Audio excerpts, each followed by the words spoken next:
Call to order. Thank you guys for being here.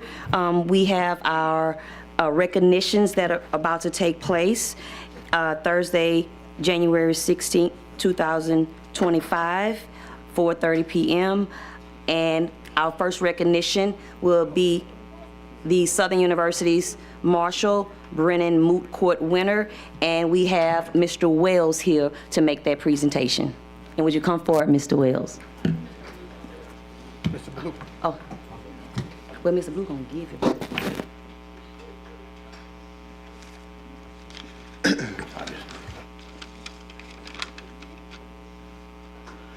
Good afternoon, Superintendent Cole, Board President, Ms. Stewart, Vice President, Mr. Goday, and other board members, and everyone that's here this afternoon.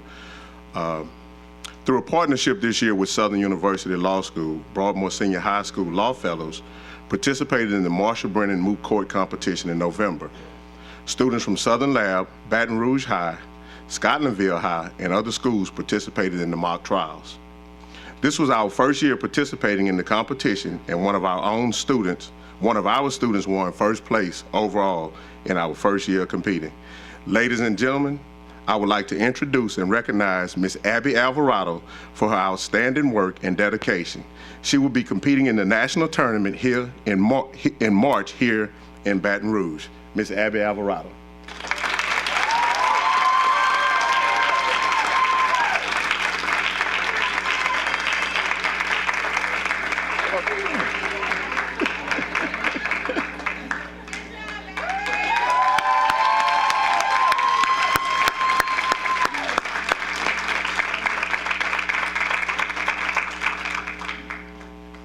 And we would also like to say thanks to Professor Virginia Listach from the Southern University Law Center for bringing the program to Broadmoor Senior High School, Ms. Isis Willis, and Ms. Diana Copeland, Southern Law Student Fellows, for working with our students this past year, and Ms. Cavalier, our English 3 teacher.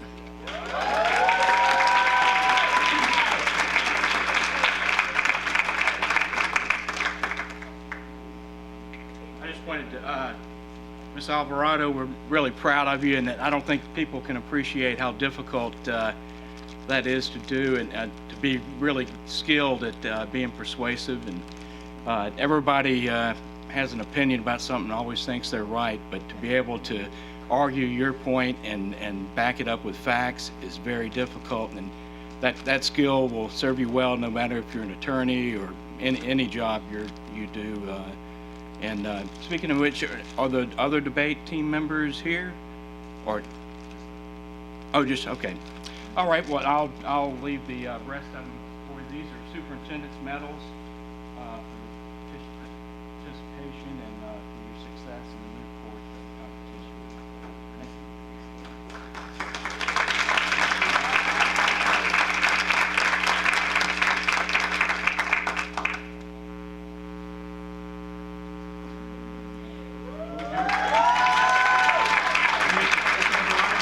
you.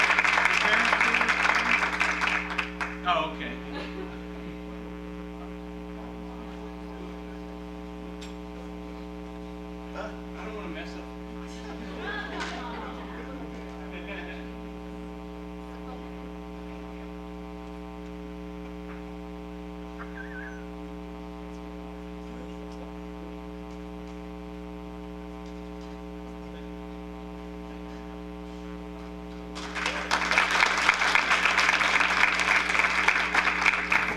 And congratulations. Next, we have our recognition for Student of the Year, and that will be done by Mr. Jaffian. Mr. Jaffian, is he here? Is he here? Yeah, I know, I was looking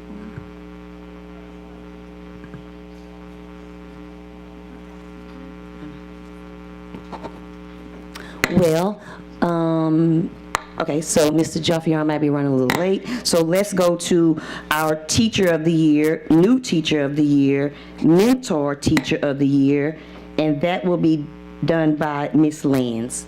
Is Ms. Lands available? Thank you. Good afternoon, Madam Board President Stewart, Board Vice President Gode, board members, and Superintendent Cole.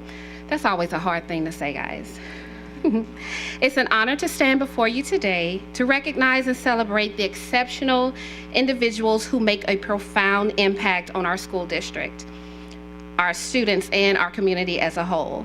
Today, we're gathered here to highlight the outstanding contributions of School District Employees of the Year, those individuals whose dedication, passion, and commitment to excellence elevate the education experience for all. So I'll begin with the Principals of the Year. First, we have the Elementary Principal of the Year, Mr. Bernard Williams, Glen Oaks Park Elementary.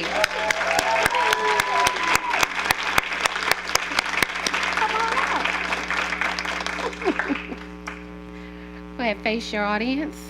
All right. And next we have Middle School Principal of the Year, Mr. Kyle Fontenette, Mayfair Lab School.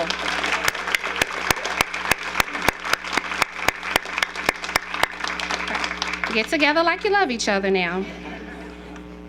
High School Principal of the Year, Mr. John Heyman, Tara High School.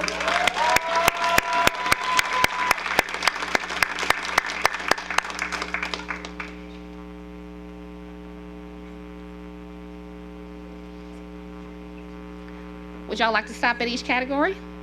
Okay.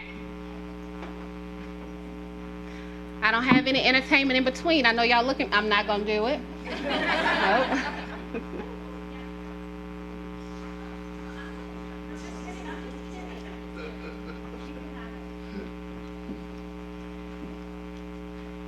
And also just an added note, don't worry, it's not a testimony.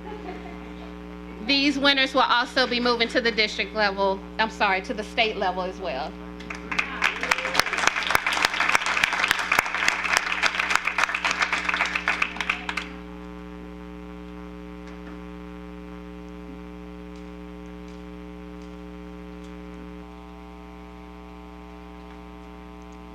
One more, sorry. Thank you. Let's give them one more round of applause.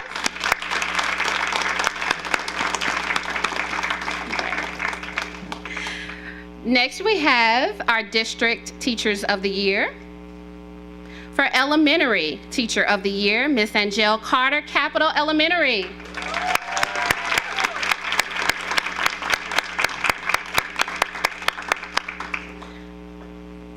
Middle School Teacher of the Year, Miss Amber LaCour, Sherwood Middle.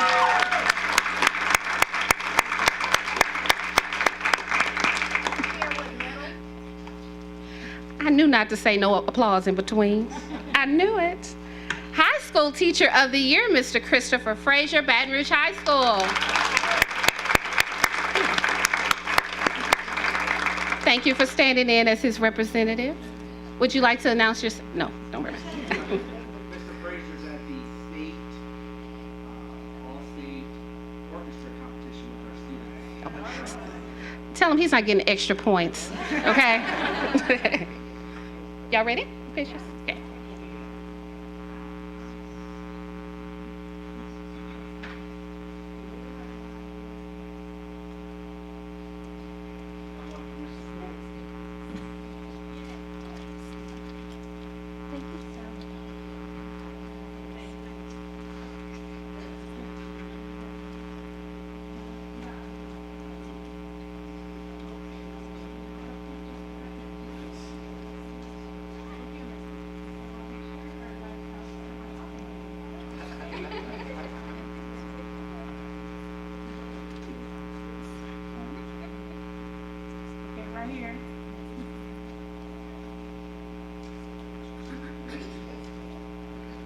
Thank you. Give them another round of applause.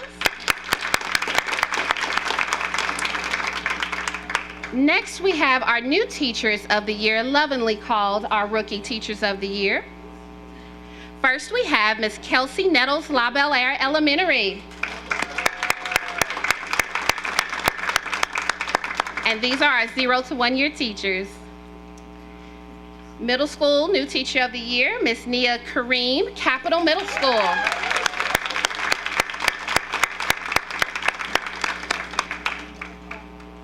And our high school new teacher, take your walk. Your high school new teacher of the year, Miss Madeline Bonvillain, Liberty High School.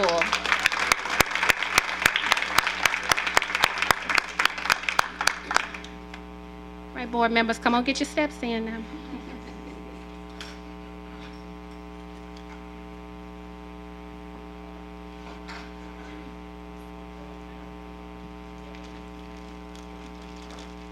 Congratulations.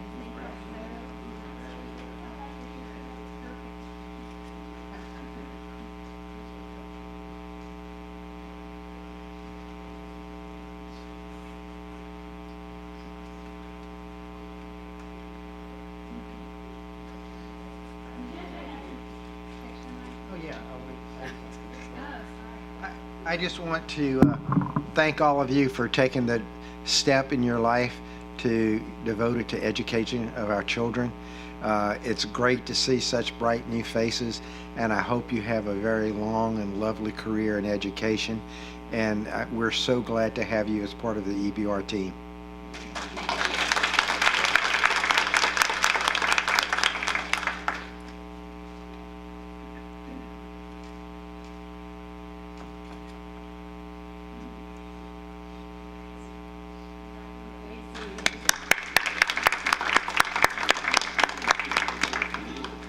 And then we have our mentor teachers that support the new teachers. Our mentor teachers of the year for elementary, we have Miss Andrea Tillman, Sharon Hills Elementary School.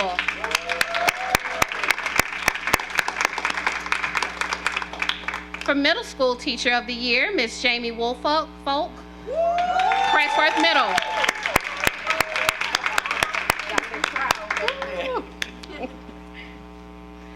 And then for high school mentor teacher of the year, Miss Margaret Hall, Baton Rouge High School.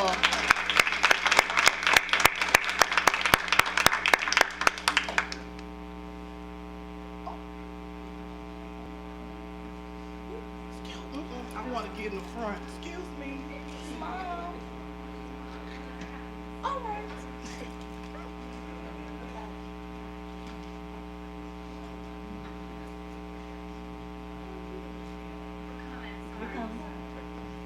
Congratulations, ladies.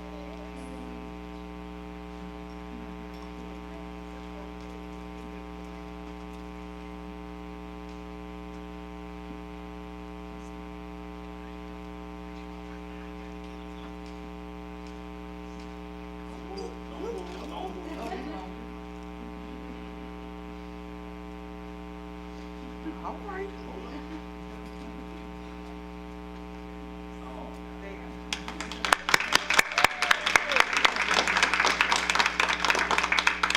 All right, it's not quite over yet. We make sure that we celebrate all employees, and we also have classified employees of the year. Starting with the category for paraprofessionals, we have Miss Helen Perkins, Greenbrier Elementary School.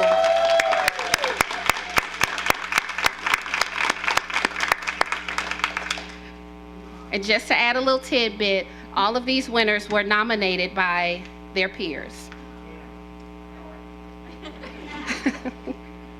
For office and clerical, Miss Faith Amist, Cedar Crest, Miss Cedar Crest Southmore, I'm sorry.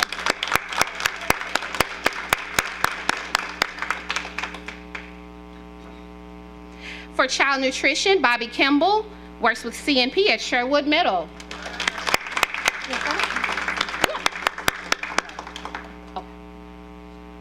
And then we have, for transportation, one of our bus operators, Miss Jessica Matthews.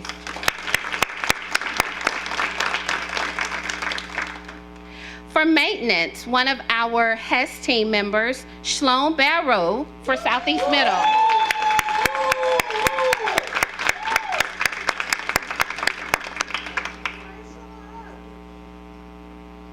And that's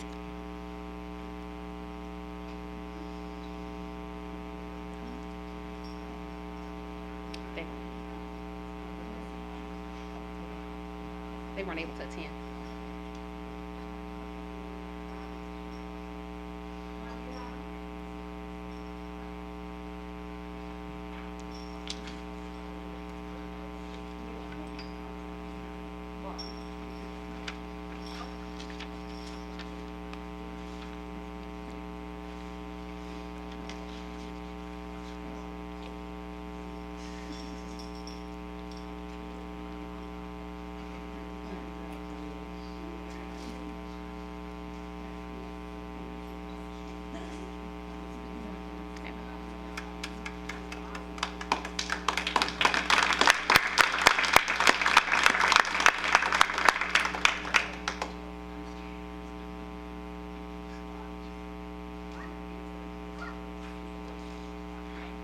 Thank you all again for your dedication, and everybody, congratulations. Thank you.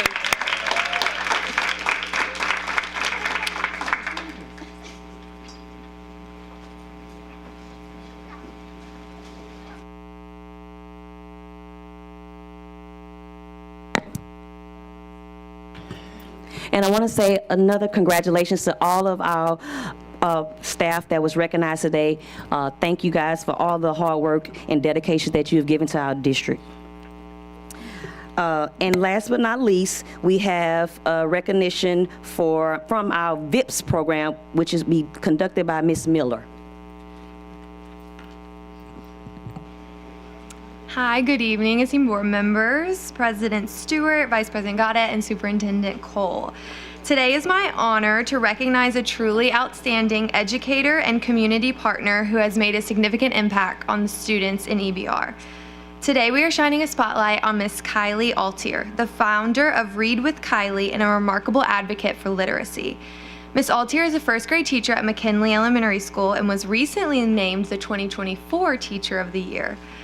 Ms. Altier creates a curriculum that is engaging and tailored to each student's unique that she provides free of charge on her website, Read with Kylie. She makes YouTube videos with this curriculum and extra tips for parents and educators to use.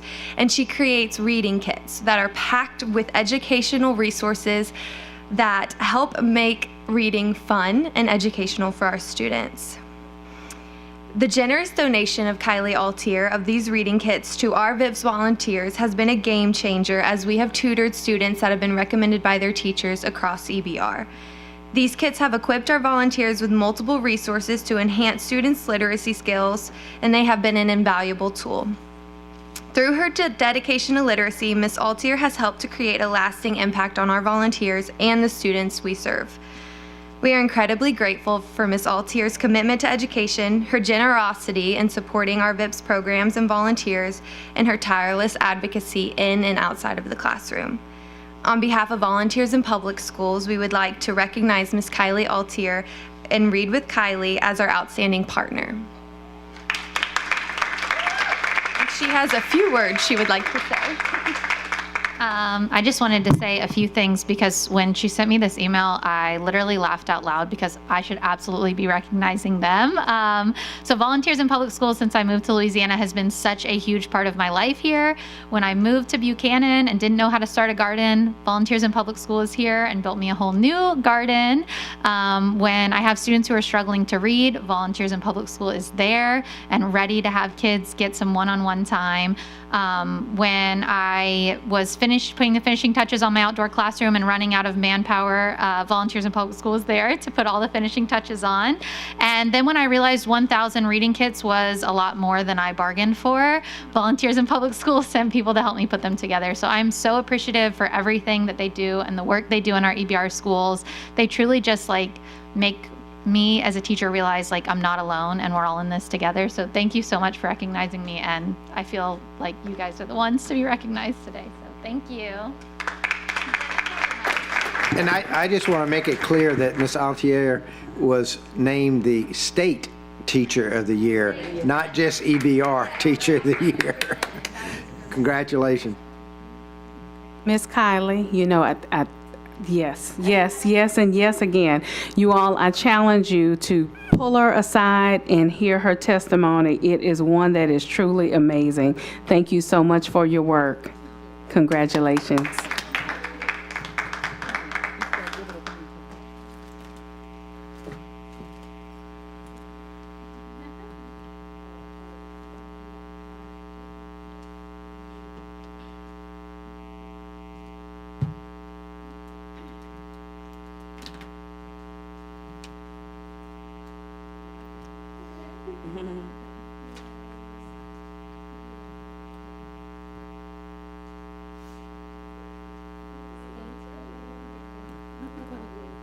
No, take a group picture, group picture.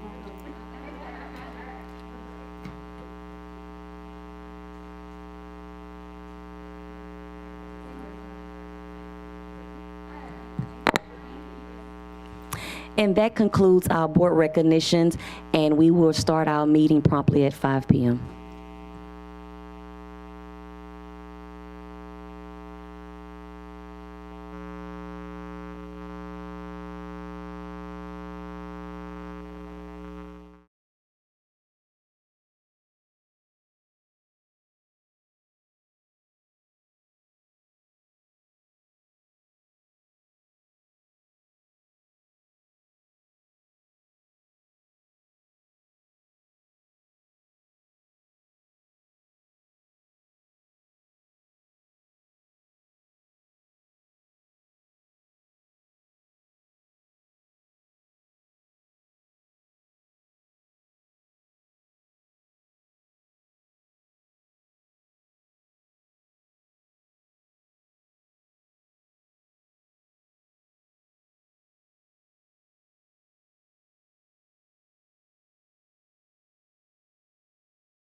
Good afternoon, everyone.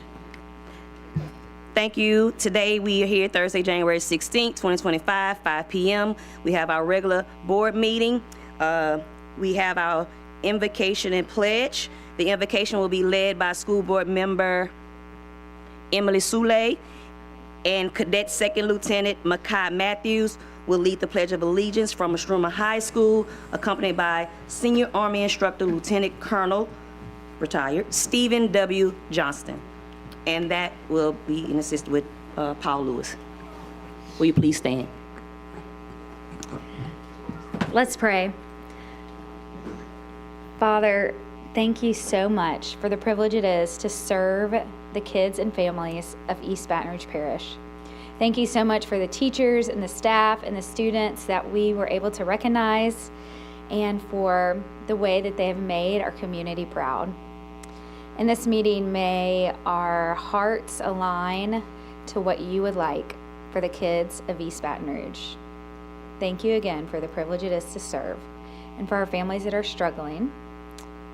May they be close to your heart tonight. In Jesus' name, amen. Amen.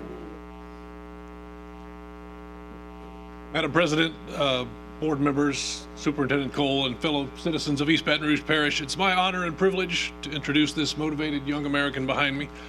Cadet Second Lieutenant Makai Matthews, who is a second-year cadet, represented Estruma Magnet High School, JROTC at the most recent parish-wide honor board for first-year cadets last year. He also serves on the cadet staff as a sophomore, which is an honor, as the S1, which is the Human Resources staff member, and he is a model cadet. He's taken on the challenge of living out the Junior Reserve Officer Training Corps Cadet Creed. Following graduation, at the end of May 2027, Cadet Matthews plans to be employed by the Baton Rouge Police Department in advance of becoming a police cadet at the age of 21. Cadet Matthews is the son of Miss Rochelle Matthews, who's also here with us. Ladies and gentlemen, here to lead us in the Pledge of Allegiance, I present to you with great pride Cadet Second Lieutenant Makai Matthews. Under God, indivisible, with liberty and justice for all.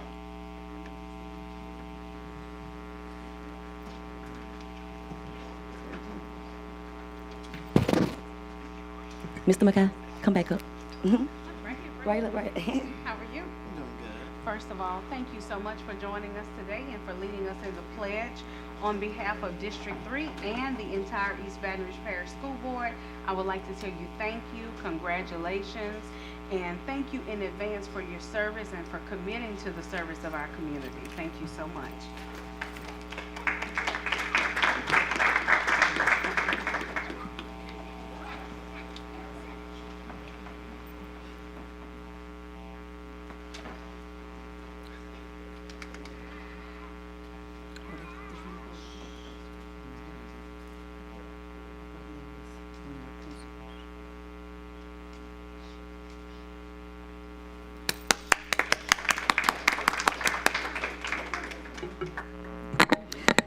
Next, we have our call to order and roll call.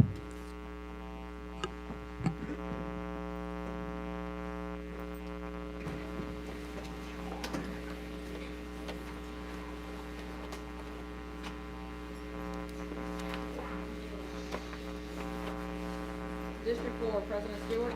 Present. District 7, Vice President Gode. Here. District 1, Mr. Blue. Here. District 2, Mr. Lannis. District 3, Ms. Powell Lewis. Present. District 5, Mr. Lewis. Present. District 6, Mr. Russ. District 8, Ms. Sule. Here. District 9, Mr. Martin. Present. We have a quorum. Thank you. Next, we have item B, the meeting minutes. Approval of the school board minutes of the December 19th, 2024 regular board meeting, the December 5th, 2024 special board meeting, and the December 5th, 2024 committee of the whole meeting is published in the official journal. Any public comments?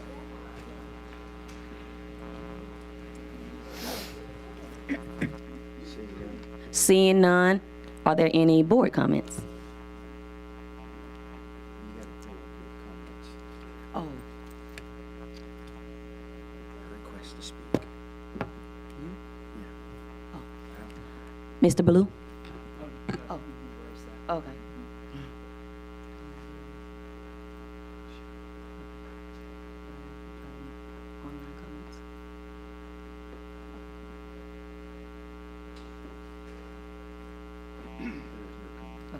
We will check no online comments.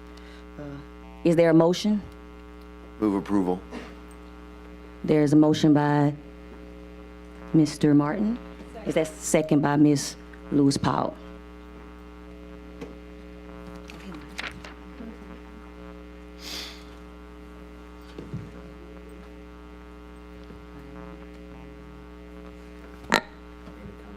Any comments from the board? Madam Secretary, call for a vote. Please vote.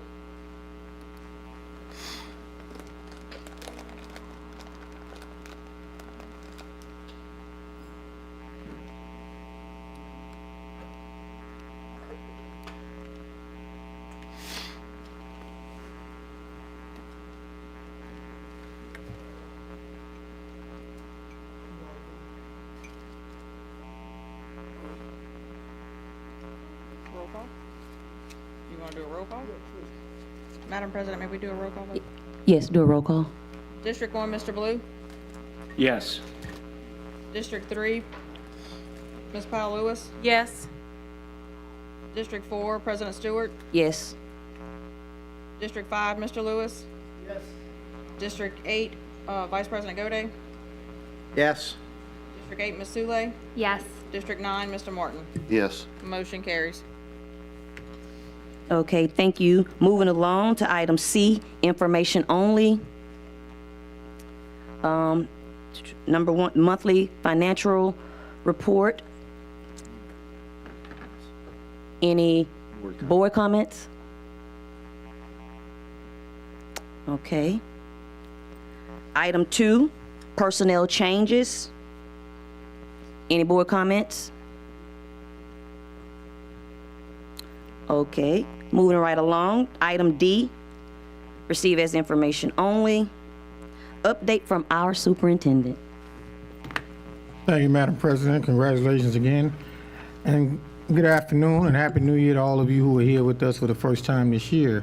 Again, it has been a pleasure to serve as a superintendent of the school system. Excited about the work that we are doing in 2025. We are continuing with our evaluation of providing support for all of our schools, shifting the focus of our work to student outcomes at all of our schools has been a tremendous initiative.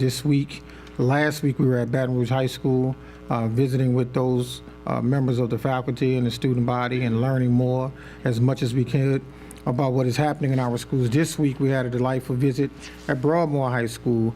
And so I think staff who work in the central office are learning a great deal about some of the challenges and how we can better support the schools, particularly the teachers and the leadership, so that we can have an impact on student achievement. We're utilizing our NIET structures to ensure that there is some guidance around the work and that we are focused on a particular goal, which is to improve our overall school district by a letter grade this particular school year, which we call Project 75. We still have some transportation improvements to make. We have not begun working with a third party. We are still working with our bus operators to cover routes that are in need. And I want to thank those bus operators for stepping up and taking on additional duties in our efforts to provide transportation services to all of our students. I think one of the most important things we did this week was had a conversation with some students about our budget process. While we've had conversations in the community with various stakeholders about the budget, it's very interesting to hear from 14, 15, and 16-year-olds how the school system should be spending the money to better serve them. Very enlightening conversation, and I think it's one worth having consistently. Our students will do two things. They will be brutal, but they will be honest. And I think that feedback we receive from them at Baton Rouge High is going to help shape how we provide the right type of assistance to those who are well below grade level, but also how we help those who are on grade level and above grade level achieve their overall goals. In the culmination and the coordination of the first 100 days, we are going to have a tentative press conference on February 7th to talk about the work in more detail. And so we will provide invites to individuals of the community to come out and assist. I think one of the most refreshing things we are learning about our visits to schools, our visits with teachers, our visits with families, as well as our visits with students, is that there are way more dedicated teachers and students and school administrators who are working in our school system dedicated to doing this work and doing it the right way. Tonight, we have one of those dedicated leaders here with her staff, members of her staff, to talk about her amazing school. So at this time, I'm going to ask the principal from Greenbrier to come forward and tell us a little bit about Greenbrier Elementary School. Can we give her a round of applause? Thank you, Superintendent Cole. Good evening, Mr. Cole and the board. My name is Shayla Hollins, and I am the proud principal of Greenbrier Elementary School, and I do have the privilege of presenting to you tonight, just telling you a little bit, giving you just a glimpse or a snapshot of our school, and I promise I will be brief. I do encourage you to stop by and take a visit, because what I present today is nothing close to what we truly are. But we are located inside, for those that don't know, we're located inside of the Monticello subdivision or neighborhood, home of the Monticello Citizens Association, who we receive so much love and support from. We are what I call a true traditional school. We have no special programs. We don't have gifted or talented. We don't have magnet. We focus mainly on academics. And so when parents come to our school, they say, well, what do you have here? We have growth. We are a true school of growth, and that's what I believe. We have about 335 students total. 83% of those are free or reduced lunch. And we have about 24% of students who receive either an IEP or a 504 accommodation plan. I'm not going to read our mission and vision, but so now you know who we are, but this is telling you what we do and why we do what we do. We recite this every day, but we come every day to promote a community of excellence. Our theme this year, our theme for the past 2 years is leveling up to excellence. Before that, we were building a community of excellence. Now we're leveling up to excellence. So now you know who we are, what we do, why we do, and here are just a few results of the work that we do. As you can see, we have grown from a 59.4 all the way to a 72.2, but we need that 75. Just like Superintendent Cole said, Project 75, but we are on our way. We do truly believe that we will get a 75, but I need some of my people to touch and agree, because we just need 2 or more. So bow your head, stretch out your hands, and believe with me that we will receive that 75 this year. EBR will receive that 75 this year. This next slide just shows how we receive the growth that we receive. We believe at Greenbrier that if we focus on the foundational, building that foundational literacy and get them ready for 3rd grade, they can conquer the world. And so that is what we focus on, making sure that our students are 3rd grade ready. And so what you see here are our ELA scores for grades 3 through 5. As you can see, we grew from a 25% of students who were mastery, and now we're hovering around that 50% students that are scoring mastery and above. And so this year we've been focusing a lot on math, science, and social studies, we want to do the same thing in math, science, and social studies as well, because we know for sure that that would get us the B that we have been striving for. And so this just shows just a snapshot of the growth at Greenbrier. Again, I said Greenbrier is a school of growth, and we've been recognized 4 times as a Louisiana Top Games Honoree School, and we are looking to get our 5th Top Games Honoree Award this year. And these are just some snapshots of our teachers working. We take a lot of pride in our teacher groups. Every week, our teachers meet with each other, grades pre-K through 5th grade, and they collaborate, they learn from each other, and they also adjust their instruction based on what they learn in these meetings. We focus a lot on small group instruction because we believe that students need more individualized instruction. And so we do tailor what we do to the needs of our students, whether they're low level or above level. Everyone does meet in a small group. Everyone conducts a small group, including I. And here are our support staff, because we couldn't do what we do without our support staff. And as you see in the middle, Ms. Helen Perkins was recognized as one of the EBR Paraprofessionals of the Year. And then we have some other of our paraprofessionals who were honored on Paraprofessional Day. And here are a few of our extracurricular programs. Our drama club, who performed the Wiz Junior on last year. And we do now have a dance team and a basketball team this year. We also have a track team. They're not pictured here. But, and we also have Kids Orchestra, who we started again this year. And that's it. I'm done. Again, I do encourage you all to take a visit to Greenbrier. When everyone walks in, they say this is just such a warm and welcoming school environment. So I do encourage you to take a visit so you can feel what everyone else feels. Thank you. Thank you. Ms. Holland. Thank you for that outstanding report. You did an excellent job. Yes, Thank sir. you for the work you're doing over at Greenbrier every day. I had an opportunity to visit with you.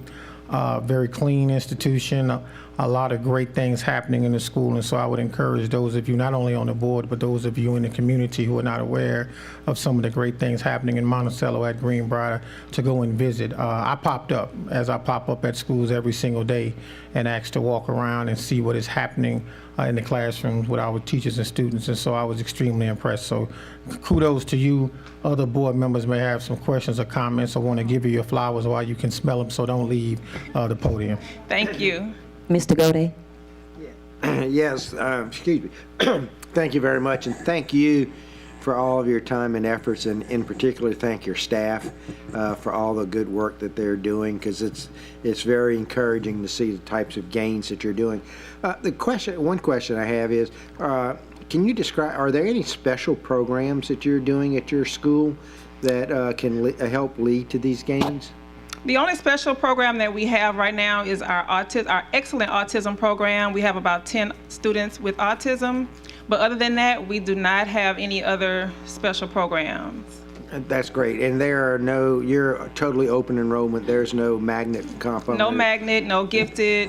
Okay, because a lot of times we get comments that, y'all are just stuffing the magnet schools, but I have to doubly compliment you on your growth in the fact that you're doing this at a fully traditional school, working with the kids and working with the staff that you have, and it is simply outstanding. Thank you very much. Thank you. Thank you. Thank you, Mr. Gode. Mr. Lewis? Thank you for being the embodiment of what Mr. Cole just said about hardworking, dedicated teachers. Saying it is one thing, but seeing it on that board is something totally different. So again, thank you for all your hard work, and keep up the good work. Thank you. Will do. And last but not least, I'll go into the queue. Just want to thank you personally, of course, as a part of my district, District 4, Monticello, and all of the efforts that you and your team has done. Keep up the good work. And of course, I'm always here anytime. Yes, ma'am. Email away. Thank you. Thank you. Any other questions Thank you, Ms. Holland. Thank Cecilia, you. when you want to recognize the team you have, your team members Yes, with I'm you today? sorry. Okay. I do want to recognize our lovely assistant principal, Ms. Robertson, our executive secretary, Ms. Robertson, our wonderful school counselor, Ms. Wise, and our PE coach, Coach Luckett. I'd like to thank all of you for your dedication every single day for the students who attend the school. We cannot do this work without you, and we sincerely appreciate you. So thank you so much, Ms. Holland. Thank you. As we continue to go forward, just a few more things. One, I want to make sure that the community and those who are at home are watching understand we are closely monitoring the weather for next week. We recognize that early reports tell us there may be some icy weather on Tuesday and Wednesday, and we are monitoring the weather and working with the meteorologists to ensure that we make a decision early enough to give parents time to make adjustments. And I want to make sure as the conversations begin on social media about when we make an announcement or why we wait so late to make an announcement, we are the largest provider of public education in this region. And when we make a decision to cancel school, it has an impact that ripples throughout the community. We have to think about our first responders. We have to think about our service providers and how they're going to be impacted if we make an announcement that they are not prepared for. So we work with those agencies, we work with the city government to ensure that when we make a decision, it doesn't have an impact that is negative in the event there are some critical conditions. So we will keep you informed, we will keep you updated, we will share that information on social media so everyone is aware. Last but certainly not least, I'd like to take a personal privilege to recognize two individuals who without them I perhaps would not be here. First and foremost, Ms. Katie Blunchy, who gave me my first job in 1998, 27 years ago, as a green, inexperienced teacher. And Ms. Blunchy means a whole lot to me simply because for me, she's one of the best people I know. And this is not even about race, this is just about humanity, one of the best people I know. So thank you so much for all you've done for me. They want you to stand up, Ms. Blunchy, sitting on the front row, so thank you so much. Okay, thank you. Does she need to tell us any stories? I would hope not. About you? I would hope not. I was rough around the edges back then. And secondly, my mentor, who's been like a father figure to me and taught me a great deal of what I know about not only how to be a good educator, but how to be a good man, how to be a good father, and how to be a good husband. Mr. Herman Brister, thank you so much for what you've done. All right. Sincerely appreciate it. With that being said, that completes my report. Thank you, Superintendent. Next, we have item F, our consent agenda.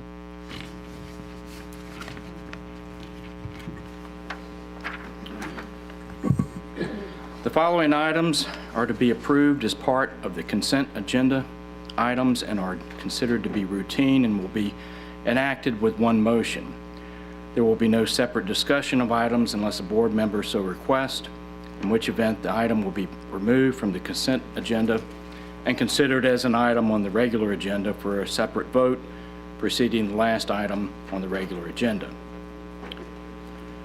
Item F2, Test Security Policy. Consideration of a request for the approval of the 2024-2025 East Baton Rouge Parish School System's Test Security Policy. Number 3, Call for election.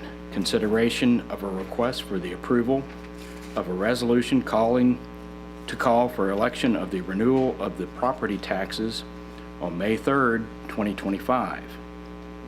Item 4, Contract Renewal, City of Baton Rouge, Adult Education, EBR Prison. Consideration of a request for the approval to renew a contract between the East Baton Rouge Parish School Board and the City of Baton Rouge in the amount of $134,110 to allow for the East Baton Rouge Parish School System Department of Adult and Continuing Education to continue providing adult education classes and high-set testing for inmates at the East Baton Rouge Parish Prison from January 1st, 2025 through December 31st, 2025. Funding source is the City of Baton Rouge grant. Number 5, 2025 East Baton Rouge Parish Strategic Plan. Consideration of a request for the approval of the 2025 East Baton Rouge Parish School System Strategic Plan with metrics provided by the superintendent no later than May 2025. Number 6, guiding principles. Consideration of a request for the approval of the alignment guiding principles and timeline. Number 7, resolution, ITEP. Consideration of a request for the approval of a resolution to appoint the board president as the ITEP committee representative. That's the end of the consent agenda, and I move approval.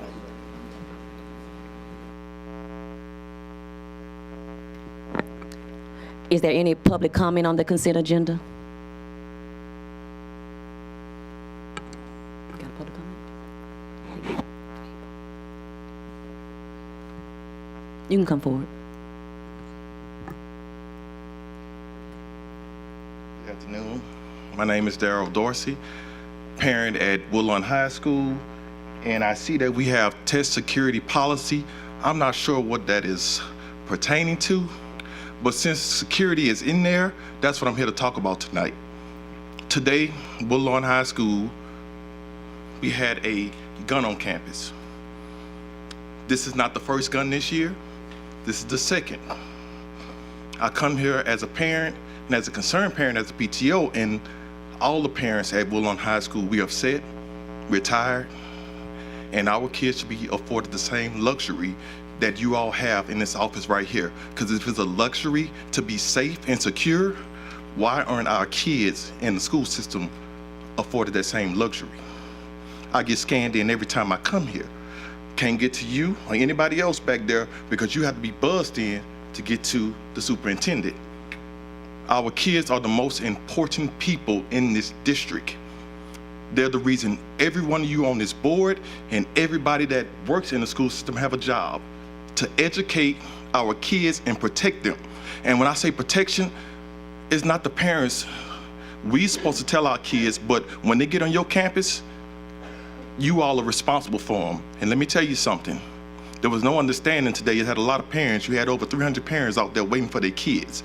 Because I got a phone call, not knowing what, but you need to get to school. And when it's a hurting feeling when you can't reach out to your child and you don't know what's going on and they're telling you to step back and you see 20 cop cars, that's a hurting feeling. It's a cold feeling. And it's upsetting, and we need to put our kids first. Because how many times are we gonna get warnings before something happens? And I understand that you all are gonna meet with the principals and talk to them, but it's deep. We need people to do their jobs too, because I'm not gonna sit here and play and point fingers and place blame on anybody, but there's a lot of holes in the system that have to be fixed to protect our kids. And I'm tired of it happening because I don't want to come here or have to come down here because somebody lost their child. Because once again, the most important reason why we all are here, why I'm here right now, is because of the kids. So are we gonna get serious about protecting our kids, or are we gonna keep on pushing the ball down the road until something happens? And it will not be no understanding for nobody, because the kids are the main reason we're here, and they should be safe just as you all are in this office, in this building tonight. Thank you. Thank you, Mr. Dorsey. And I do agree that safety is a #1 component. Ms. Lewis, Paul Lewis? Was that the end of your public comment? Okay. Okay. I just want to, I guess, provide clarification if we can, Superintendent Cole, for Mr. Dorsey and anyone else who's listening, and I'll throw out my 3 points, and then if you can just assist moving forward. My question is there a process, or have we began to confirm that the metal detectors are being used as they are supposed to be used in our high schools and middle schools? Then also, if you can provide clarification on what test security is, because that is how Mr. Dorsey started off by saying he didn't know what this item was really in regards to. And then also, could you provide a bit of clarification on the situation from today? Sure. Yes, we have verified that our high schools are using metal detectors and walk-through detectors. but we have not validated whether or not they're using them effectively because as a result of this incident. So we're still investigating to determine where the breakdown was in terms of the security of our students. So first, let me apologize to the students and the faculty and staff and the family at Woodlawn High School as a result of this unfortunate incident today. However, I want to thank the individual who called to inform us that there perhaps was a weapon on campus, and thank the security team who works there and works with the school system to quickly responding to the situation and confiscating the weapon and to ensure our families were safe. Secondly, test security simply is how do we ensure that there are secure environments for our students to test during LEAP 2025 this year, as well as ACT testing this year. The state has very specific guidelines around what those environments should look like, and we have to make sure any adult who is on campus who is going to be around testing or administering testing knows what the guidelines and proper procedures are in terms of what that looks like. So that is what test security is. As far as the update today, we are very disappointed, not only myself, but all of us who work in the school system, extremely disappointed in what took place today on campus. We have zero tolerance for that type of behavior, and we are going to evaluate, improve, and get better in terms as keeping our students safe. I have been meeting with last semester and as recent as Tuesday morning with representatives from the legislature to talk about how do we deploy even more resources in our schools to do better to keep them safe. We're in an environment and we're changing in our country around safety of our facilities and buildings, particularly where our kids are. So we are always going to make the safety of our students a priority, and at the end of the day, we have to do better. We have to do more, and we have to do better to ensure that we are keeping our kids safe. And I'm going to ask the community, and I'm going to ask those who live in the community, if you know something, you hear something, or you see something, please say something, because as Mr. Dorsey said, we don't want to have a conversation around the loss of life. In light of what is happening around the country, in Georgia, what took place in New Orleans, we are taking every precaution necessary to make sure we have policies, procedures, and protocols, and are working with our school leaders to ensure they are following policies, procedures, and protocols in their efforts to keep kids safe. So when we don't know why we don't know what is going on in some of our neighborhoods as it relates to some of the challenges some of our students might be having, we are trying to do our very best to ensure we are updating and improving our protocols to do so. Thank you.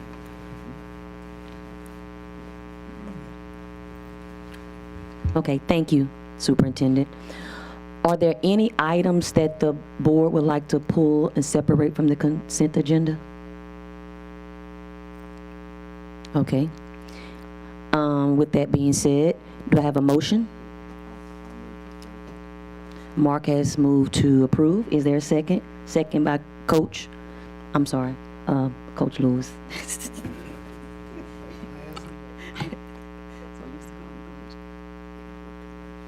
Any board comments? Madam Secretary, can you call for a vote? Please vote.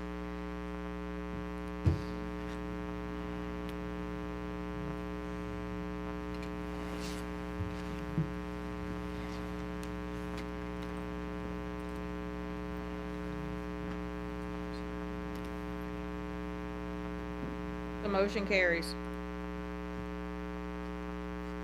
Okay, and I do apologize, but I did mistakenly bypass item E, which was the reports from board appointees. Are there any reports from board appointees? Okay, thank you. So moving along, next item is item G, new business. Superintendent?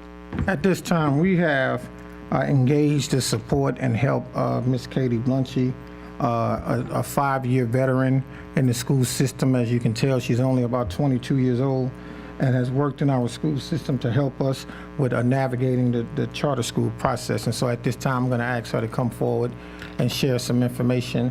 She has worked with Kim Boudreaux and her team to evaluate those new charter school applications, and she's going to provide a report for us now.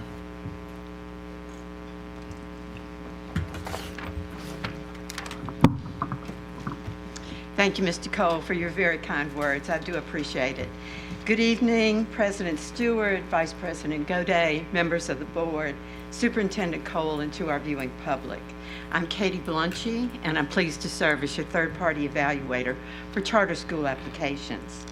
I've been very fortunate to have a career that spanned 42 years in education with many varied experiences. I was a teacher at Prescott Middle School, a middle school principal for 17 years, at Estrema Middle Magnet School, and at Capitol Middle School, that beautiful new facility. I was also a central office administrator in charge of middle schools, and I've served as your third-party evaluator for 9 years now.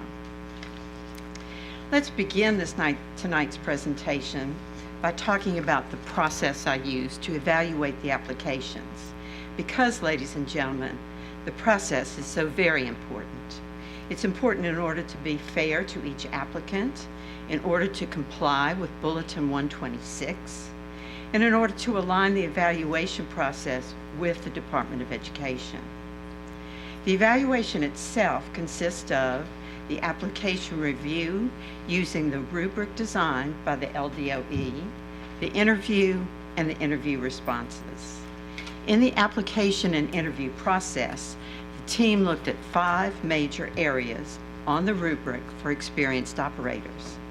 The first is the executive summary, then the educational program and capacity, the growth plan, the organizational plan and capacity, and the financial plan and capacity. EBR received 3 charter school applications in this cycle. All are experienced and are currently operating as Type 2 charters in East Baton Rouge Parish. I read each of the applications thoroughly, many times over. The charter support team selected and scheduled the interview.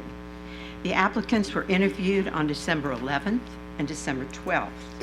The interviews last a little more than an hour, with 20 minutes for the applicants to make a presentation and about 40 minutes for the interview team to ask and to answer questions. Applicants were then given an opportunity to respond to the team's questions and clarify their responses prior to my recommendations. As stated in Bulletin 126, the final evaluation and corresponding recommendations were made public 5 business days prior to the board meeting.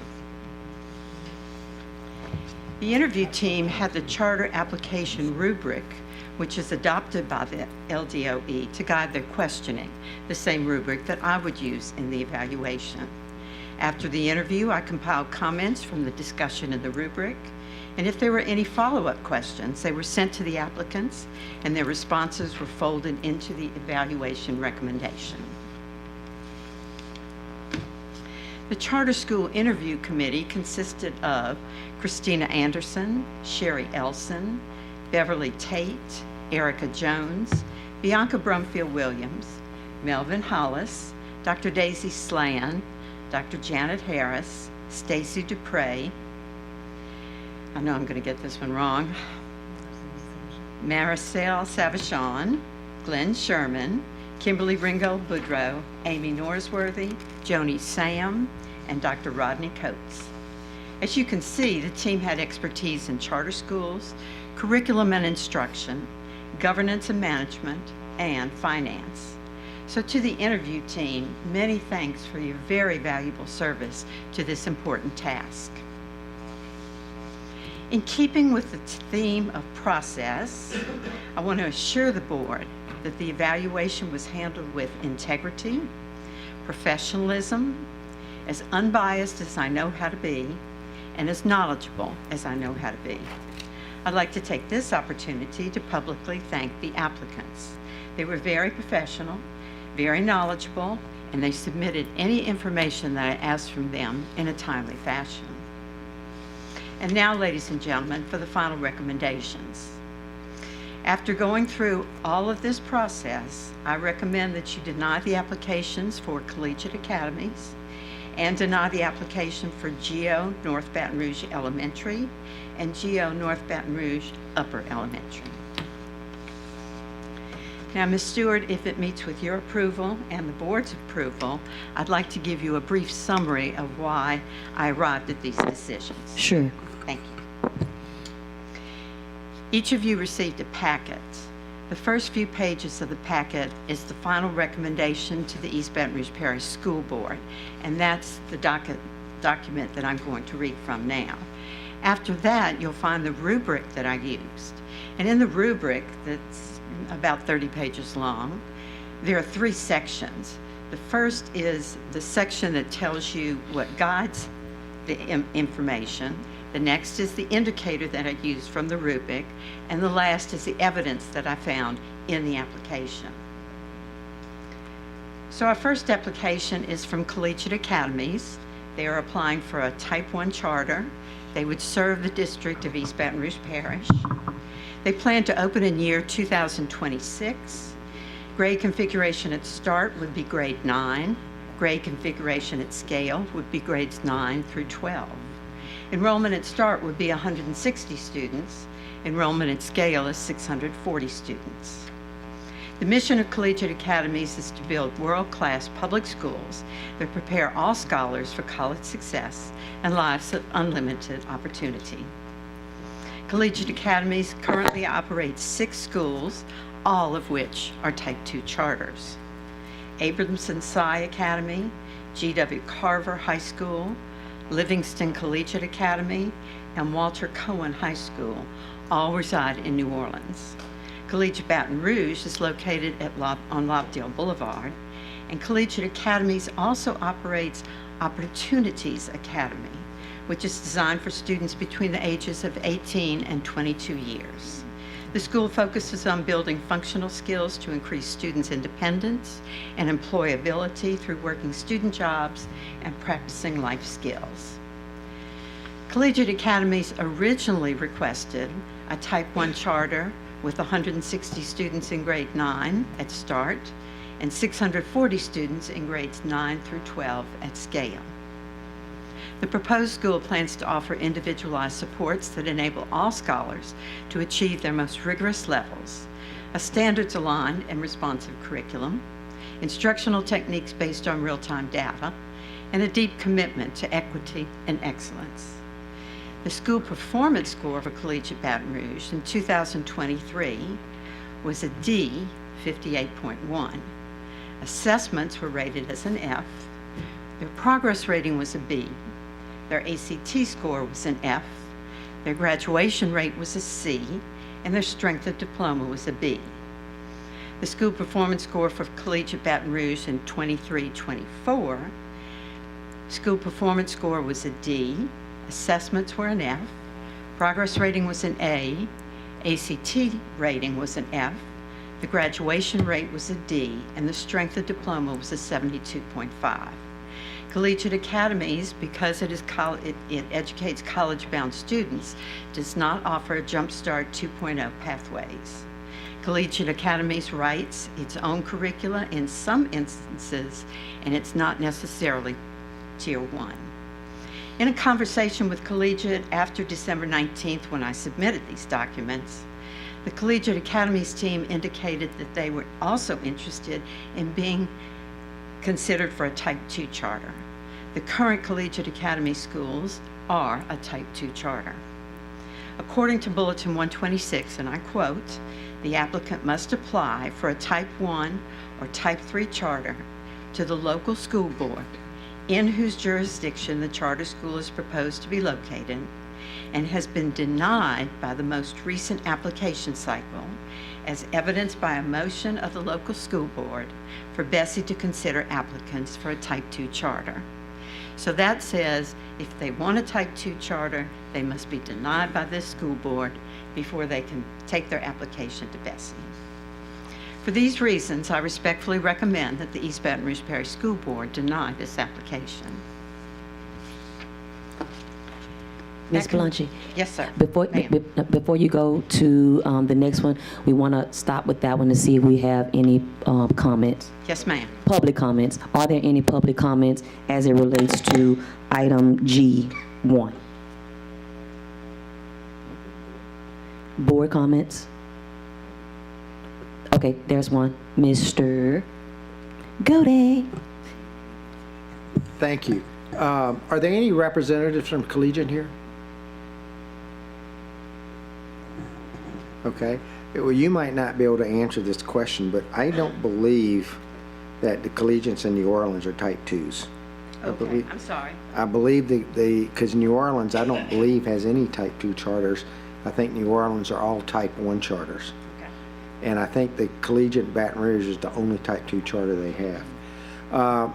Did they give any reason as to why they were trying to expand their school when their current school barely scraped above an F to a D, instead of focusing their attention on getting their current school up to at least a C? Not that I recall, Mr. Godey. Thank you. Makes the issue pretty clear. Thank you. Thank you, Mr. Godey. Any other board comments?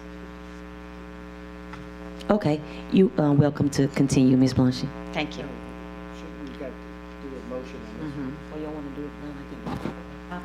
I apologize. Is there a motion? There's a motion by, oh, I'm sorry, go ahead. I move to deny the application. Okay, is there a second? Okay, so Mr. Martin denies it and Coach seconds it.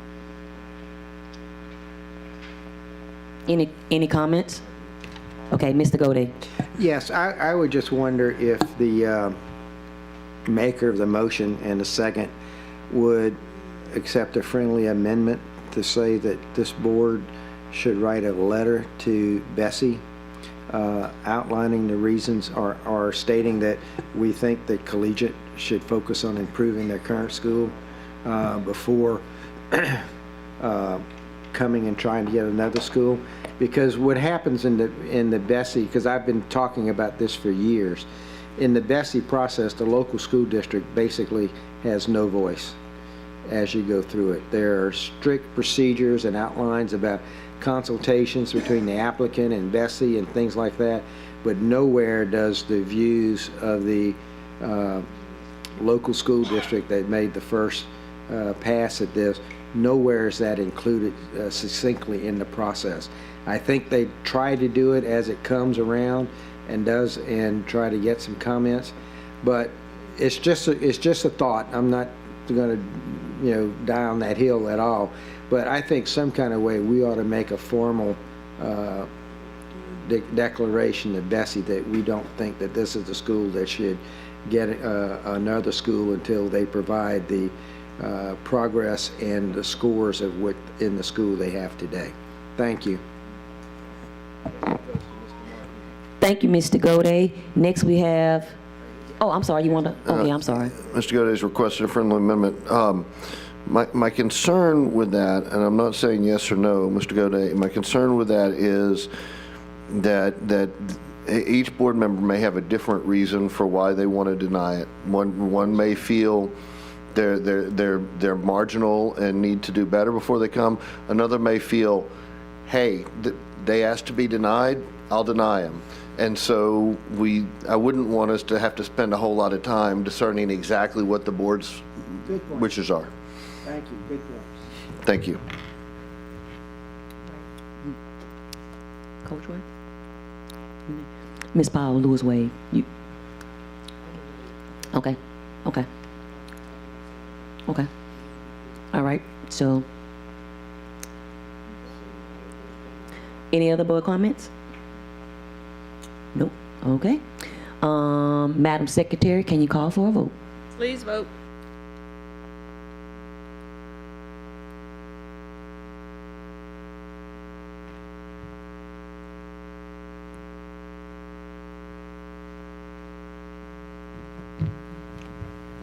Motion carries. Thank you. Okay, Ms. Blanche, you can go to the next one. Thank you so kindly. Stewart.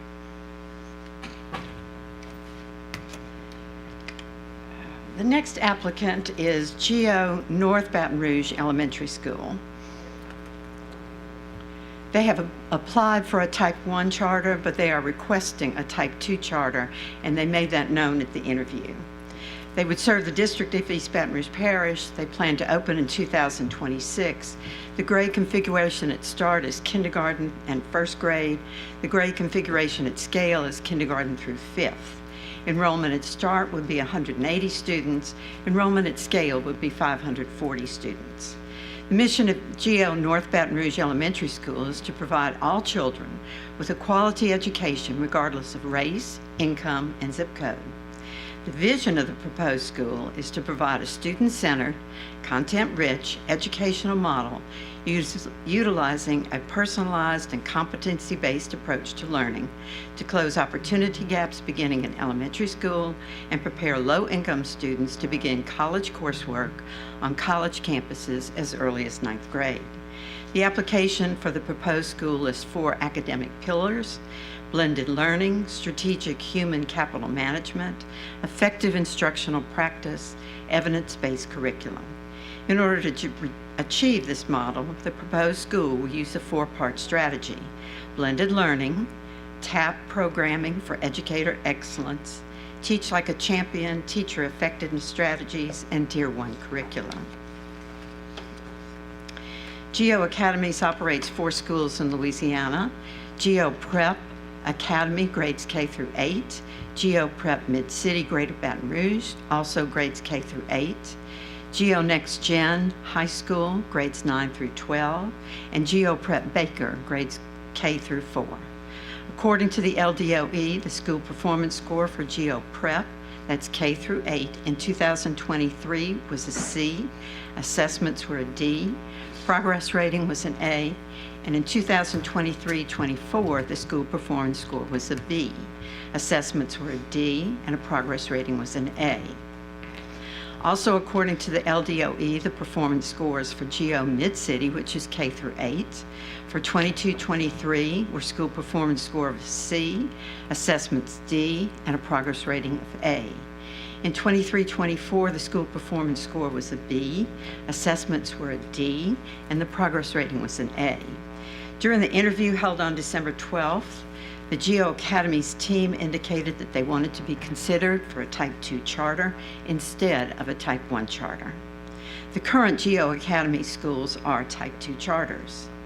According to Bulletin 126, and I quote, "The applicant must apply for a Type 1 or Type 3 charter to the local school board in whose jurisdiction the charter school is proposed to be located and has been denied in the most recent application cycle, as evidenced by a motion of the local school board for Bessie to consider the applicants for a Type 2 charter. Therefore, I respectfully request that you deny this application." Thank you, ma'am. Are there any public comments? Are there any board comments? And we have Mr. Goday in the queue. Thank you. I'm going to make a habit of this. Any GO representatives here? Thank you, sir. I just wanted to commend you in your schools on the job that you're doing. When I look through all of the results of that, I see the 4 schools you have going, well, I guess 3 of them have grades now, have letter grades of B. And, you know, despite a lot of the comments that we get, I look through all of the subgroup data, and you're doing very well through all of the subgroup data, and your percent economically disadvantaged is actually above the average of East Baton Rouge Parish. So to me, that says you're providing quality education to the students that need it the most, and I want to salute you for that, and you're doing a very good job of that. And I'm going to do whatever you guys, you know, wish us to do. My regret, though, is that you don't choose to be part of East Baton Rouge Parish school system. I really wish you would be a Type 1 charter. I understand that being a Type 2 with the other schools Type 2, I get it. I'm just sorry, because right now, as of last year anyway, you had almost 1,900 of our students in your school systems where we have no influence, no control, no anything over the schools of that many of our students.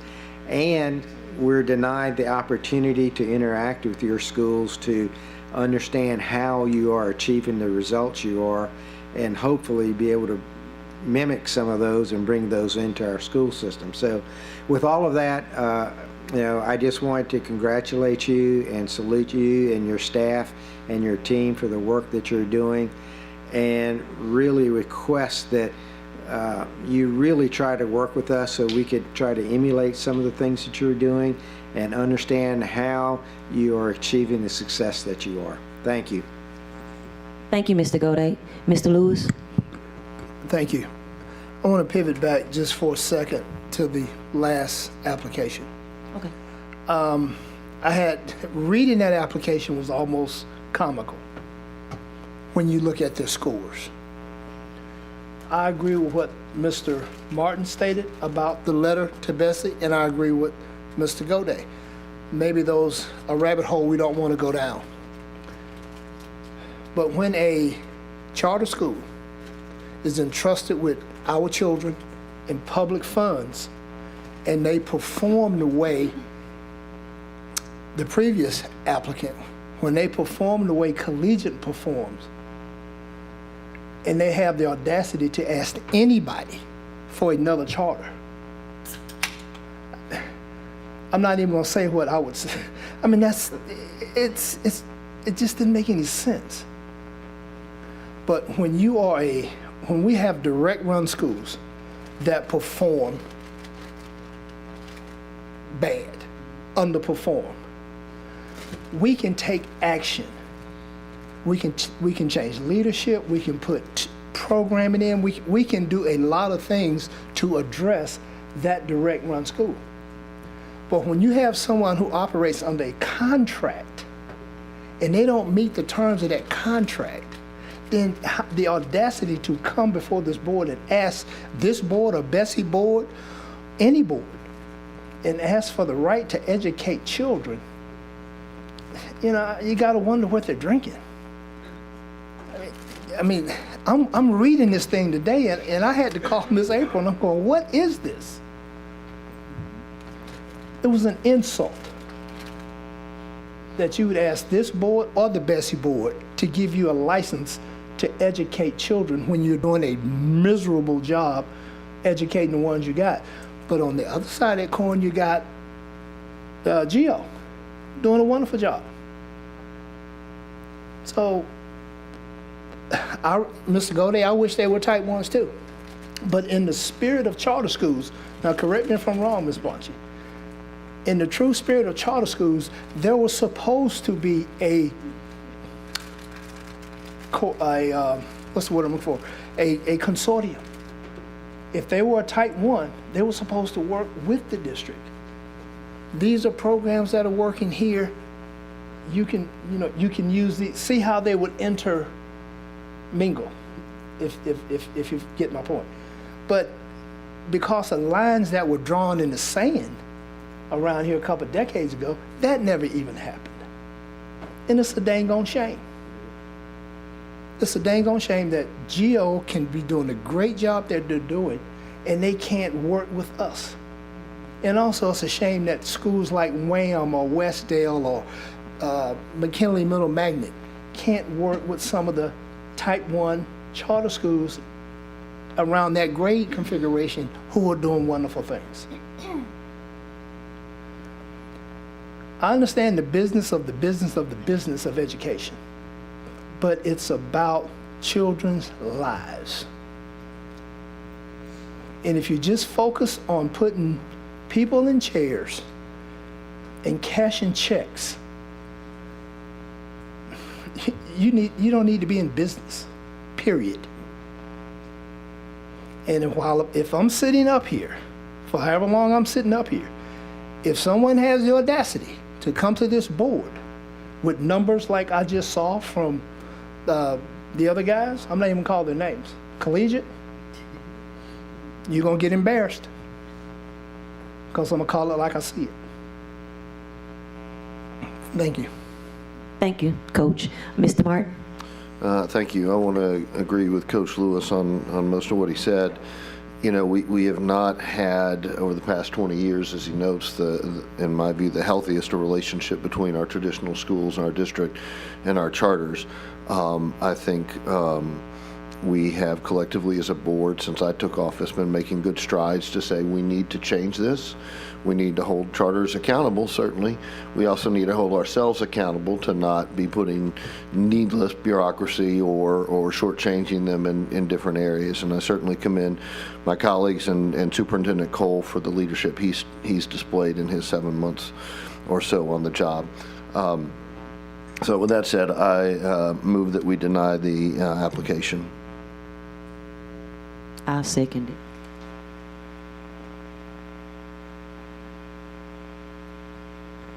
As chair, I can't. I would advise you in a second. Emily Sule. I'm sorry. I'm so used to. Okay. Any comments? Public comments? Any board comments? Madam Secretary, can you call for a vote? Please vote.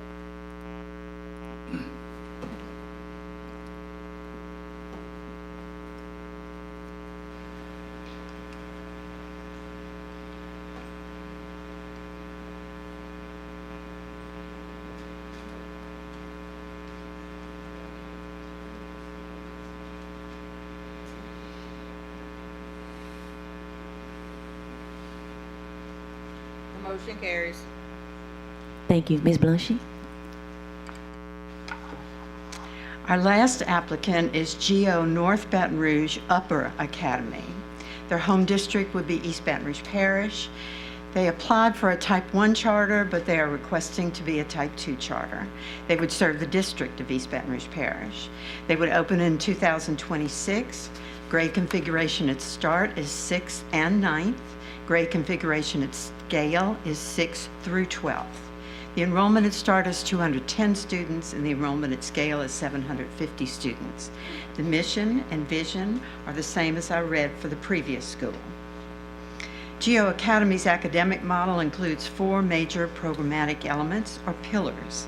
First is college immersion and dual enrollment, strategic human capital management, effective instructional practice, and evidence-based curriculum. According to the LDOE, the school performance score for GEO Next Gen are as follows: a 65.6 C, assessments are F, ACT is D, and progress rating is B. In 2024, however, their school performance score was a B. Assessments were an F, ACT was an F, and progress rating was a B. During the interview held on December 12th, the GEO Academy's team indicated that they wanted to be considered for a Type 2 charter instead of a Type 1 charter. The current GEO Academy schools are Type 2 charters. Once again, according to Bulletin 126, the applicant must apply for a Type 1 or Type 3 charter to the local school board in whose jurisdiction the charter school is proposed to be located and has been denied in the most recent application cycle, as evidenced by a motion of the local school board for Bessie to consider the applicants for a Type 2 charter. Therefore, I respectfully request that you deny this application. Are there any public comments? Any board comments? Is there a motion? I move to deny the application. Is there a second? Okay, so we have Mr. Martin with the motion to deny and Mr. Lewis with the second. Madam Secretary? Oh, any comments?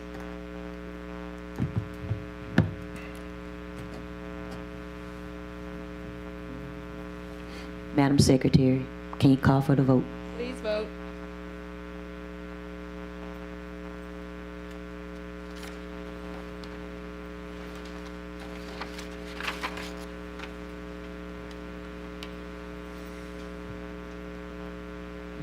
The motion carries.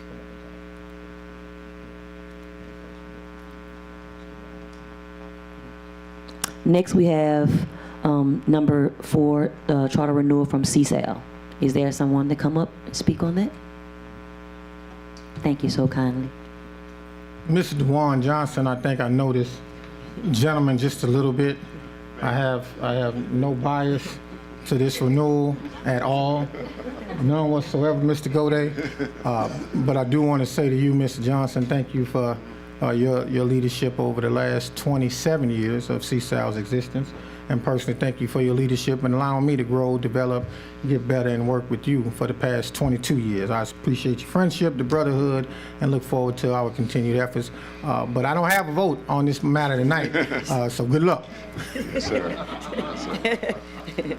Well, Madam President, members of the board, Superintendent Cole, we count this as an opportunity to be before you. As Mr. Cole indicated, this is actually the oldest authorizer charter operator relationship that exists in the state. We opened our first school in 1997, CSAL Middle School. And the one thing that I've been around long enough to see is how the infrastructure for schools have grown, not only in the city but in the state. But our relationships predates all of that when there was no infrastructure for charter schools. And I've always felt that our school and this board and this school system has always operated in good faith with one another. So I'd like to thank the board for, and Mr. Cole, for the support that you have given us in the past and that you continue to give us. And so with that being said, I'd like to turn it over to my colleague, our principal at CSAL Elementary, to say a few words about the operation of our school. And then if you have any questions of us, we'd be happy to entertain those. Greetings to you all. My name is Andrea Mathis, and I am the pioneer principal of CSAL Elementary.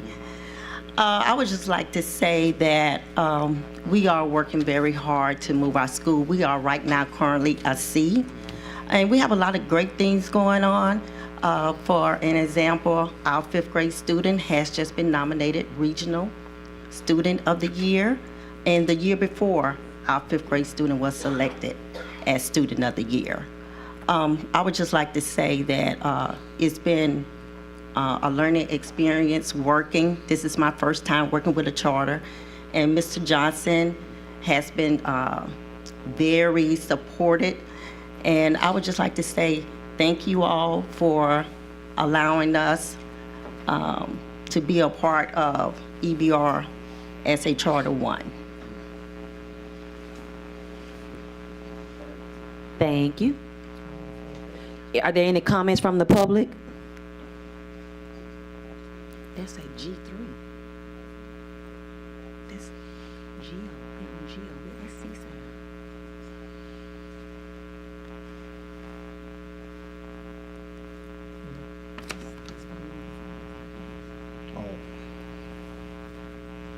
I'm sorry. Is this pertaining to item G4, or do you want to speak on G3? That's what the card says.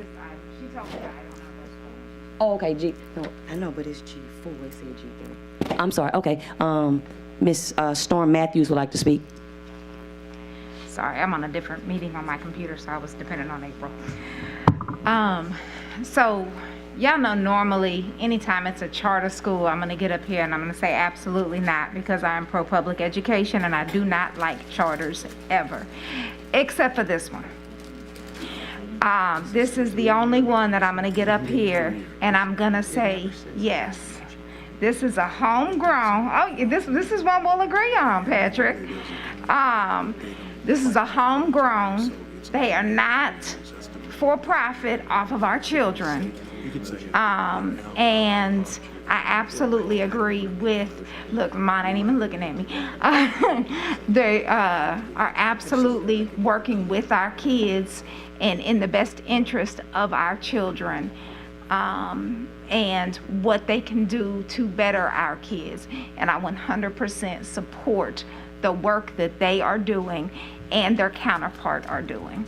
So please absolutely pass it. Thank you. Thank you. Are there any other additional public comments? Are there any board comments? Ms. Lewis? Oh, wait, Patrick. Oh. Patrick, yeah, I'm sorry, I just saw it. Mr. Martin? Yeah,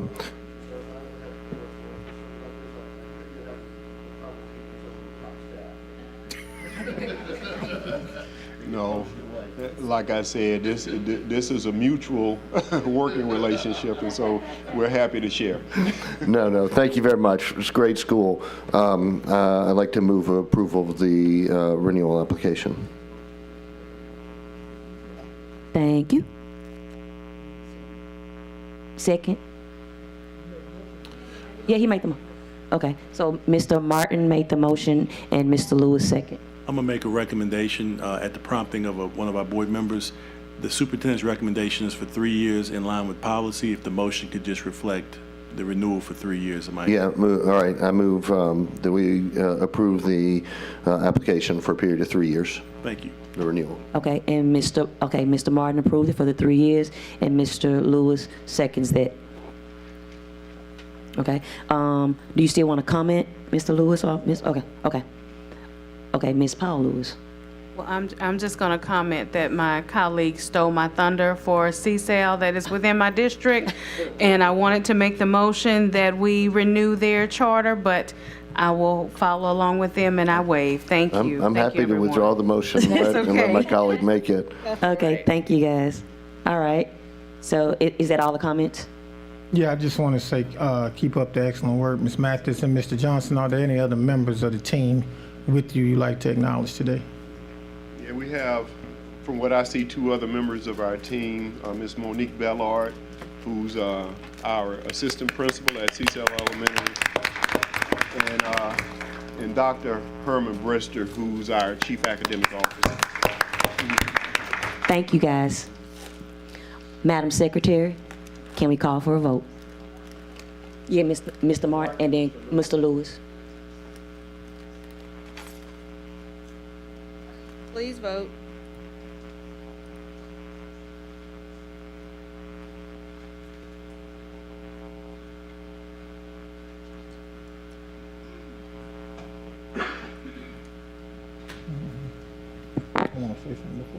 The motion carries. Thank you, ma'am. Attorney Shamlin, just for the viewing audience at home, I'd like you to make mention when a school like CSAL meets the requirements, what's the minimum and maximum this board can provide for those schools based on their performance?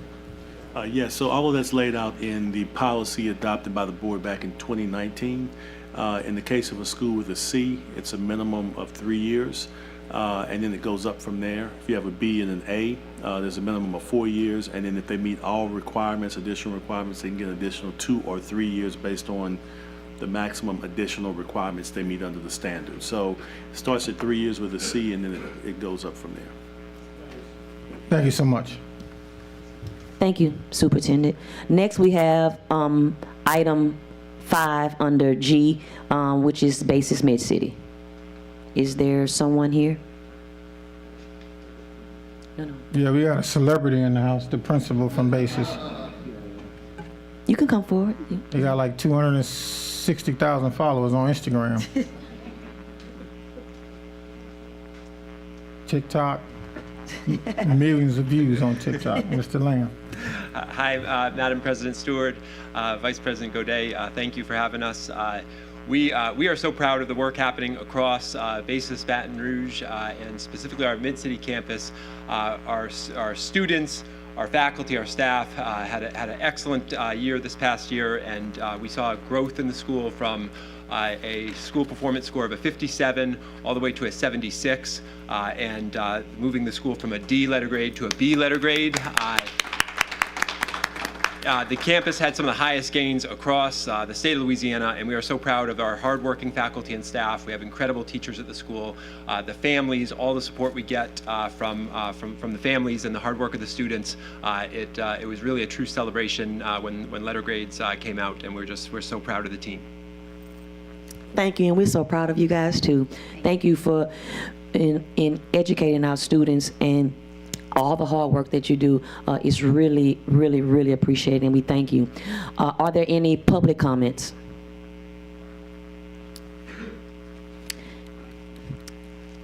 So we have board comments, and we have Ms. Carla Powell Lewis. Thank you. Thank you so much for sharing, Mr. Lamb. If you could just give us just some pointers that we might be able to share. We know that you're a social media star. I follow you as well. Appreciate that. But I do want to ask, just for some of our other leaders that might be listening in, what are some things that you guys do differently that our other schools might be able to mimic?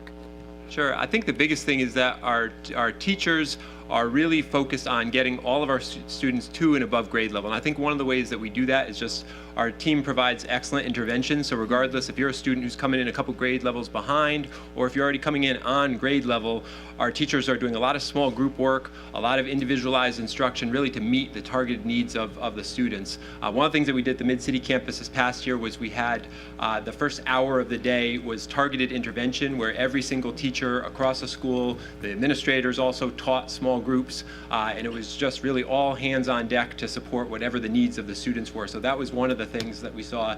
And we just have, honestly, I think there's no real magic behind it. I think part of it is we just have an outstanding team of teachers, and they're dedicated to the success of our students, and they make sure that they have an awesome plan each and every day. I've also noticed too, and correct me if I'm wrong, do you guys have 2 teachers per class?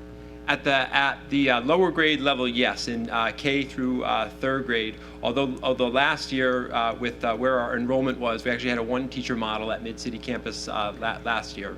Okay, because I was going to say maybe that's a dream for us, that one day we would be able to have 2 teachers per class. Absolutely. One day, y'all, one day, for those who are listening. I'll go ahead and make my motion now as well. Mr. Martin actually came and gave me permission to make the motion on this particular renewal. So based on the conditions that have been given by General Counsel, I move that we renew the Basis Mid-City Charter. Thank you. Thank you. For a period of 6 years. Okay, for a period of 6 years. Is there a second? Okay, so we have Ms. Carla Paul Lewis with the motion to renew for 6 years, and we have Ms. Emily Sule seconding it. Any board comments other than Mr. Martin? Yes, thank you. I just wanted to, the national charters sometimes get a bad rap, but particularly with Mid-City, I want to really commend the work of course, Principal Lamb and also the National Basis Organization. Having once served on the Basis board here, I remember when Mid-City opened and nobody at the organization was happy with its initial performance. It had some rough spots. And the national leadership of Basis saw that, was absolutely committed to turning that around for the sake of the students that were attending there, and made the personnel changes and other structural changes they needed to make, brought in Principal Lamb to oversee kind of both schools, and have been remarkably successful in turning that school around. So I just want to say thank you to Principal Lamb and to the Basis organization for doing that. Thank you very much, Mr. Martin. I did want to compliment our head of school for Basis Mid-City, Marissa Carroll, has been a driving force behind the school. She is so dedicated to the success of the entire school community, so I just wanted to give her kudos as well. Thank you. Ms. Carroll, where did you spend a great deal of your time learning and practicing and honing your skills? I spent a great deal of my time under you, Mr. Cole, at Oh, no, I wasn't looking for not me. I want you to say EBR. Well, but you were one of my first principals in EBR. I am very proud for the work that I did, not only at Basis so far, but also in EBR. Thank you very much. Absolutely. I also want to make mention that I visited the Basis Matera campus in December. Ms. Sule and I visited, and Mr. Lamb and I talked a great deal about collaboration. How can we work together to provide professional development for the same professional development for our teachers that's being provided for some of the Basis teachers. So to your point, Ms. Powell Lewis, we are thinking about how do we learn from each other. I think in its inception, charter schools were developed to do something different. And then once they were doing something different, the charter local school systems were to learn from them and then deploy those systems and strategies in their school system. So for me, while Basis is a charter school, all of the students who attend Basis who are eligible to attend one of our schools are my students, and we have to be concerned about them all. So I appreciate your willingness to collaborate and look forward to working together to share ideas, resources, and opportunities to help all of our students be at grade level or above. Thank you, Superintendent Cole. Mr. Gode? Yes, thank you. Again, as I've been saying for some of the others, I appreciate the effort that you guys are doing to educate our children. And I know that Basis has gotten some comments, I'll leave it at that, about not educating the normal child or the child that is typical of what we have in East Baton Rouge Parish in our school district. And I just want to make sure that everyone understood that Basis Mid-City has an economically disadvantaged population that is essentially equal to the economically disadvantaged population within EBR. And so, you know, a lot of times when people hear Basis, that's the first thing they say, but that is not the case with Basis Mid-City. And I congratulate you guys on taking that as a task and making that come to fruition. It's not easy to do. I hope you can work with your brethren at the other school to improve that. But I greatly congratulate you and your teams on the work that you're doing at Mid-City. Thank you. Thank you. Thank you. Mr. Lewis? Congratulations, Basics. A couple years ago, we had a not so nice exchange about how I felt like Basis did business. But I just want to say this too. It's all public education. Kids who are getting educated in a charter school and kids who are getting educated in direct run schools, they're all receiving public educations. If their parents are not writing you a check every month to educate their kids, for the most part, it's public education. I just think that's one of the divisive tools that people like to use when they're lining up to pick a fight. Charter schools this, direct schools that. They're all public dollars, and it's all public education. And make sure I'm on the record for saying that, because I've said it before. I don't have a problem with any school, direct run, charter, whatever, as long as they're providing a fair and equitable education for the children, regardless of their socioeconomic status, race, creed, colors, gender, sex identification, doesn't matter.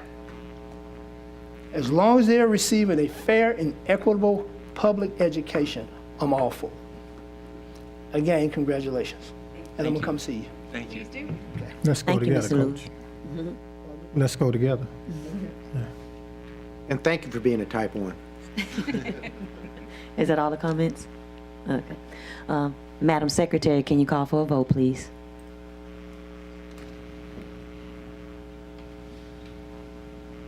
Please vote.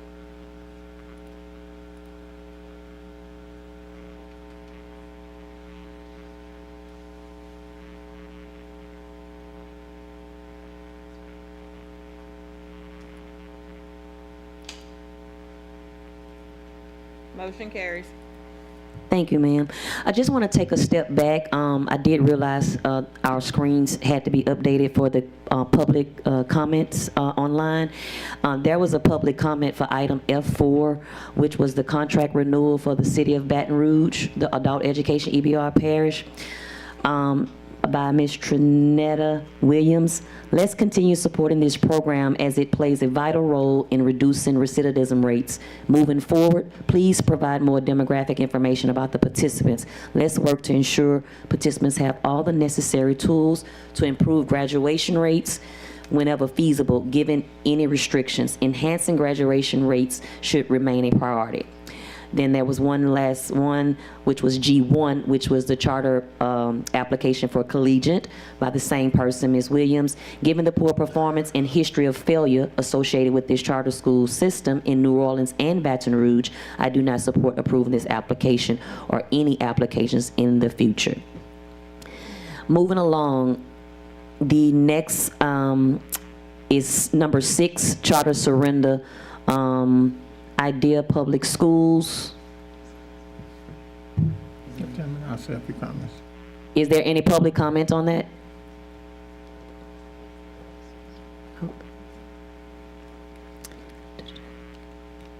Any board comments? Ms. Sule? Yeah, I wrote it down so I get it right. I want to make a motion to accept the relinquishment terms of the existing Idea Public Schools Louisiana Charter for Idea Bridge and Innovation. And I want to authorize the superintendent to enter into the administrative agreements with charter management organizations for the remainder of the existing charter term. We have 1 year. Yeah. And so I want to put that in there. Also saying, though, that you're going to come back and give us updates and tell us what's happening. Is there a second? I will second with the caveat that comes back to us for approval of the final agreement. If that's okay with you. Approval of the, Agreement with the charter operator. oh, with who Whatever the you superintendent choose. picks. Yes, whatever you choose. If that's okay with the superintendent, Ann? Yeah, I serve at the pleasure. Yeah, Yeah, sounds good. okay. And Ms. Thank you. Paul Lewis seconded. So, oh, well, I oh, I'm seconded. sorry. Yeah, he seconded. Yeah, I both said. I'm just kidding. Are there any public comments? Oh, board comments, no public? All right. Is that a second or is that an amendment? No, I seconded. I seconded. asked you He if you just would accept that. Oh, like, okay. Is that okay with you? I'm not- Yeah. I just want to make sure I would Right. get it right. Okay. Okay. So we good on it? Okay. Point of Madam- clarification. Oh.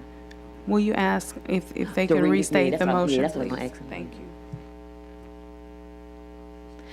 I was gonna ask you to restate the motion so that we understand it. The legal type is. The motion to accept the relinquishment terms of the existing Idea Public Schools Louisiana charters for Idea Bridge and Innovation, and authorize the superintendent to enter into administrative agreements with charter management organizations for the remainder of the existing charter terms, and to return to the board for the final approval of those agreements. Thank you. Madam Secretary, can you call for the vote? Please vote.